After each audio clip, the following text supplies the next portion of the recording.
Friends, welcome to our குட்டி van der channel. இன்றைக்கி பார்த்தீங்கன்னா டியூஸ்டே. இன்றைக்கி முருகனுக்கு வந்து நெய்வேத்தியத்துக்கு என்ன செய்யலான்னு பார்த்துட்டு இருக்கும்போது அவருக்கு பிடிச்ச பஞ்சாமிர்தமே செய்யலான்னு சொல்லிட்டு பனானா கற்கண்டு, நெய், கற்பூரம், பச்சை கற்பூரம் அதை எடுத்து வச்சுருக்கேன். அதுக்கப்புறம் வந்து தேன் எடுத்து வச்சுருக்கேன். மழை தேன் கிடைக்கல. அப்புறம் ஒரு பிஞ்சு வந்து ஏலக்காய், டேட்ஸு, வாழைப்பழத்தையும் நல்லா கொட்டிக்கிட்டே அந்த மாதிரி கட் பண்ணி போட்டுக்கிட்டேன். நல்லா கனிஞ்ச வாழைப்பழம். இது வந்து கற்பூரவள்ளி தான் நான் வாங்கியிருக்கிறது.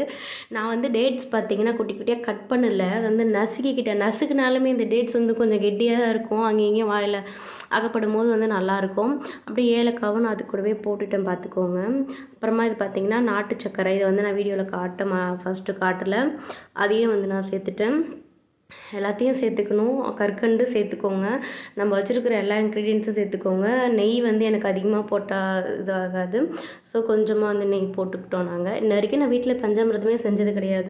முருகனுக்கோசரம் ஃபஸ்ட் டைம் வந்து நான் ட்ரை பண்ணுறேன். அதுக்கப்புறம் வந்து தேன் வந்து விட்டுக்கிட்டேன். எல்லாமே இதில் வந்து சுகர் ஐட்டம் அப்படிங்கிறதுனால வந்து கம்மியாக தான் நான் வச்சுக்கிட்டேன்.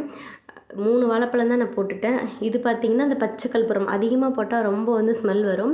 அது சும்மா லைட்டாக போடணும். சக்கரை பொங்கலுக்காக இருந்தாலுமே இதுக்காக இருந்தாலும் லைட்டாக போட்டால் தான் அந்த ஃப்ளேவர் நம்மளுக்கு கோவிலில் கிடைக்கிற மாதிரியே எக்ஸாக்டாக அப்படி கிடைக்கும். அவ்வளோதான். கல்கண்டு போட்டு நம்ம நல்லா பிசைஞ்சு எடுத்துக்கலாம். நான் வந்து முருகனுக்கு இன்ன வரைக்கும் பஞ்சாமிர்தம் பண்ணதே கிடையாது. ஆனால் பழனி போய் வாங்கிட்டு வந்தால் பஞ்சாமிர்த டப்பாவை வலிச்சு நாக்கிட்டு கிடப்பேன். ரொம்ப பிடிக்கும். கோவிலில் கிடைக்கிறதா இருந்தாலுமே அது வந்து ரொம்ப ஃபேமஸானது. பழனியில் கிடைக்கிற ஃப்ளேவர் வந்து இங்கே கிடைக்குமான்னா கண்டிப்பாக கிடைக்காது. அவ்வளோதான். இந்த அளவுக்கு வந்து நல்லா பிசைஞ்சு எடுத்துக்கோங்க.